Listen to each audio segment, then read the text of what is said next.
துனியா ads duniaads.com digital marketing, e-commerce, SEO உள்ளிட்ட அனைத்து A to Z digital marketing மற்றும் அது சார்ந்த ஆன்லைன் ப்ரமோஷன்களுக்கான சிறந்த digital marketing agency. Real estate, interior உள்ளிட்டவைகளுக்கு இவங்க சிறந்த முறையில் குறைந்த செலவில் ஆன்லைன் ப்ரமோஷன் செஞ்சு தராங்க.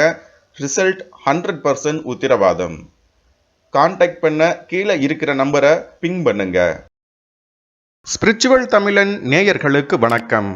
இந்த சேனலை சப்ஸ்கிரைப் பண்ணலனா சப்ஸ்கிரைப் பண்ணுங்க, மறக்காம பெல் சிம்பலை கிளிக் பண்ணுங்க. இந்த ஜூன் 30ஆம் தேதி அன்று சனி பகவான் வக்ரம் அடைய இருக்காருங்க. இப்போ கும்பராசியில பூரட்டாதி நட்சத்திரத்தில் இருக்கிற அவரு வக்ரகதியின் காரணமா சதய நட்சத்திரத்தை நோக்கி பெயர்ச்சி அடைவாரு. அக்டோபர் 4ஆம் தேதி வரையிலும் சதய நட்சத்திரத்தில் இருக்கிற அவரு 5ஆம் தேதி அவிட்டம் நட்சத்திரத்தை நோக்கி பயணம் செய்ய ஆரம்பிப்பாரு.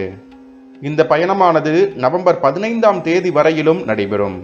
பின்னர் அவர் வக்ர நிவர்த்தியும் அடைவாரு.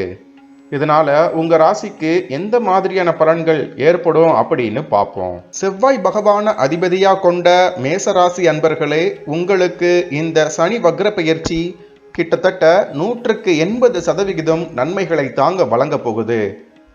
அது எப்படி அப்படின்னு விரிவா பார்ப்போம். சனி பகவான் உங்க ராசிக்கு 10ஆம் இடத்திற்கும் 11ஆம் இடத்திற்கும் அதிபதி ஆவாருங்க. தர்ம கர்மாதிபதி அப்படின்னு கூட சொல்லலாம். ஆனா இவர் 11ஆம் இடமா வர்றதால உங்களுக்கு அவர் பாதகங்களை செய்யவும் கடமைப்பட்டவர். மிகப்பெரிய யோக பலன்கள் இந்த காலகட்டத்தில் உங்களுக்கு நடந்துகிட்டே இருக்குங்க. ஆனா என்ன ஒரு சிக்கல் அப்படின்னா, சனி பகவானோட பார்வை உங்க ராசி மேலேயே விழுகுதுங்க. இதனால என்ன நடக்குது அப்படின்னா, நீங்க நினைச்ச வேகத்துல உங்களோட செயல்பாடுகளும் இல்லை, பிரயோஜனமான முயற்சிகளும் இல்லை. என்ன செஞ்சாலும் அதுல ஒரு தடை, அதுல ஒரு பிரச்சனை, முயற்சிகள்ல சுணக்கம், கைக்கு எட்டுறது வாய்க்கு எட்டல அப்படிங்கிற சூழ்நிலையே நீடிச்சுக்கிட்டு இருக்குதுங்க. சனி பகவானோட பார்வை உங்க ராசி மீது மட்டும் இல்லாம உங்க ராசிக்கு 5ஆம் இடம் மற்றும் உங்க ராசிக்கு 8ஆம் இடத்தின் மீது விழுகுது. மேலும் உங்க ராசிக்கு 2ஆம் இடத்துல குரு பகவான் இருக்காருங்க. 2ஆம் இடத்துல இருக்கிற குரு பகவானோட பார்வை உங்க ராசிக்கு 6, 8 மற்றும் 10ஆம் இடத்தின் மீது விழுகுதுங்க.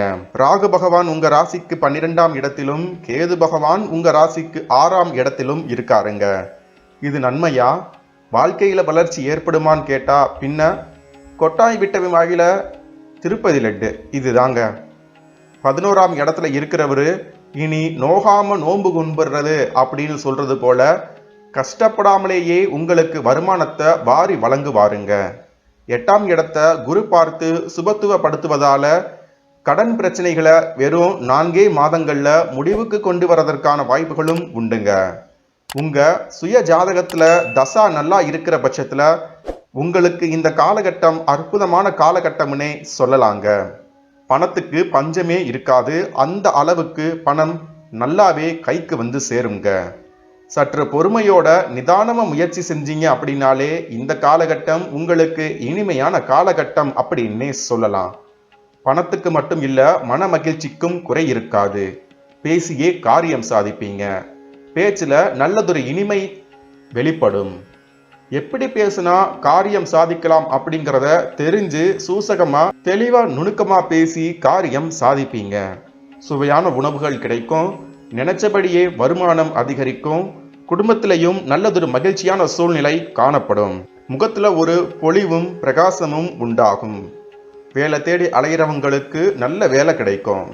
தொழிலில் ப்ரமோஷன் கிடைக்காம ரொம்பவும் கஷ்டப்பட்டுக்கிட்டு இருக்கேன்.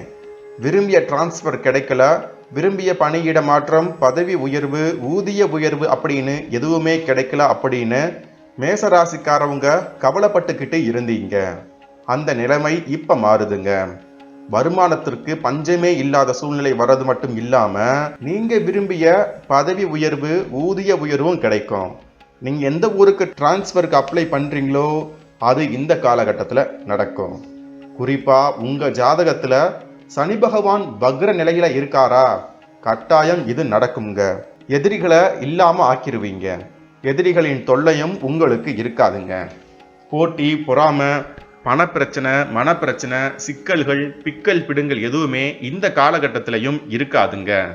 இதுநாள் வரையிலும் தொழில இருந்து வந்த முடக்கம் இனி இல்லாம இருக்கும். பொதுவா 1000 ரூபாய்க்கு உழைச்சால்தான் 1000 ரூபாய்க்கான லாபத்தையே நம்மளால பார்க்க முடியும். அது சனி பகவான் வலுத்தவங்களுக்கு. மேசராசிக்கு 10ஆம் இடத்துக்கு அதிபதியான அவர்தான் 11ஆம் இடத்துக்கும் அதிபதி. சுருக்கமா சொல்லணும் அப்படின்னா, நீங்க கஷ்டப்பட்டாதான் எதுவுமே கிடைக்கும் அப்படிங்கிறது தான் சனி பகவான் நேர்கதியில இருந்தா நடக்கக்கூடிய விஷயம்.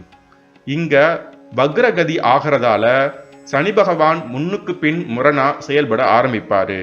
அதாவது கஷ்டப்படுறதுக்கு பதிலா நோகாம சம்பாதிக்கிறது, சோர்வு அப்படிங்கிறது இல்லாம சுறுசுறுப்பா மன மகிழ்ச்சியா தெம்போட இருக்கிறது உள்ளிட்டவைகளை சனி பகவான் உங்களுக்கு ஏற்படுத்த போறாரு. சந்தோஷத்துக்கு பஞ்சம் இருக்காது, கவலைகளும் இருக்காது. மாமியார் உங்களுக்கு பக்கபலமா ஆதரவா இருப்பாங்க. அவங்க மூலமாகவும் உங்களுக்கு இந்த காலகட்டத்தில் ஆதாயம் ஏற்படும். மனசுல கஷ்டம் இருந்துச்சு, அதை எப்படி போக்குறதுன்னு தெரியல அப்படின்னு ஒரு சில பேர் கவலைப்பட்டுக்கிட்டு இருந்தாங்கங்க. அந்த கவலையும் இப்போ உங்களுக்கு வேணாம். ஏன்னா சனி பகவானோட வக்ர நிவர்த்தி உங்களுக்கு பிரச்சனைகள் எல்லாத்தையும் முடிவுக்கு கொண்டு வந்து இருக்கும். ஏன்னா வக்ரமா இருக்கிறப்பயே உங்க பிரச்சனைகளை முடிக்க ஆரம்பிச்சிருப்பாரு. அந்த வக்ரம் முடிகிற காலத்தை ஒட்டி பார்க்குறப்போ இந்த 4 மாசத்துல மிகப்பெரிய பிரச்சனைகள் எல்லாத்தையுமே முடிச்சு ராஜா நட போட ஆரம்பிச்சிருப்பீங்க. அந்த அளவுக்கு சனி பகவான் உங்களுக்கு வாய்ப்புகளையும் நல்லதொரு வளர்ச்சியையும் வழங்க போறாருங்க. கடன் வாங்க வேண்டிய சூழ்நிலை இனி இருக்காது. கடன் வாங்கித்தான் வாழ்ந்தேன், இனி அந்த நிலை நீடிக்குமா அப்படின்னு கேட்டா கிடையவே கிடையாதுங்க. கடன் பிரச்சனை இருக்காது. வேலையை விட்டது சும்மா இல்லாம இன்னொரு வேலைக்கு ட்ரை பண்ண ஆரம்பிச்சேன், சுத்தம் வேலையே கிடைக்கல, என்ன செய்யறது அப்படின்னு பெரும்பாலான மேசராசிக்காரவங்க கண்ணீரும் கம்பளையுமா இருக்காங்க. கவலை வேணாம், இந்த காலகட்டத்தில் உங்களுக்கு நல்லதொரு வேலையும் கிடைக்கும். கடன் மேல கடன், எப்பதான் என் கடன் பிரச்சனை முடியும்பா அப்படின்னு மேசராசிக்காரவங்க கண்ணீர் விடுறீங்களா? கவலை வேண்டாம், அந்த கடன் பிரச்சனைகளும் முடிவுக்கு இப்ப வந்துடும். அடுத்ததா செலவுகள் குறைய ஆரம்பிக்கும். ஆடம்பர செலவுகள்ல ஈடுபாடு காட்டுவீங்க அப்படின்னா கூட அதை உங்களால நீங்க நினைச்சா சுப செலவுகளா மாத்திக்க முடியுங்க. வீடு கட்டுவோம், அதற்கு பெருசா செலவு பண்ணுவோம் அப்படின்னு நினைக்க வேணாம். செலவுகளை குறைக்கிற வழியை பாருங்க, உங்க வளர்ச்சி உங்களுக்கே புரியும். இல்லைன்னா நீங்க சம்பாதிக்கிறது செலவுக்கே பத்தாது, அந்த லெவல்ல இருக்கும். வழக்குகள் இழுபறியா இருக்கும், அதனால சற்று கவனமா இருக்கிறது ரொம்ப நல்லது. வழக்குகள் மட்டும் இல்லாம தேவையற்ற வாக்குவாதங்கள்லையும் நீங்க ஈடுபாடு காட்டாதீங்க. சுருக்கமா சொன்னா இந்த சனி வக்ர பெயர்ச்சி உங்களுக்கு வளர்ச்சிக்கான பெயர்ச்சி அப்படின்னு சொல்லலாம். மேலும் இது போன்ற ஆன்மீகம், ஜோதிடம், ராசிபலன், சித்தர் வழிபாடு, கோயில்கள், புராணங்கள், இதிகாசங்கள் பற்றிய தகவல்களுக்கு நம்ம ஸ்பிரிச்சுவல் தமிழன் சேனலை சப்ஸ்கிரைப் பண்ணுங்க. மறக்காம பெல் சிம்பலை கிளிக் பண்ணுங்க. நன்றி.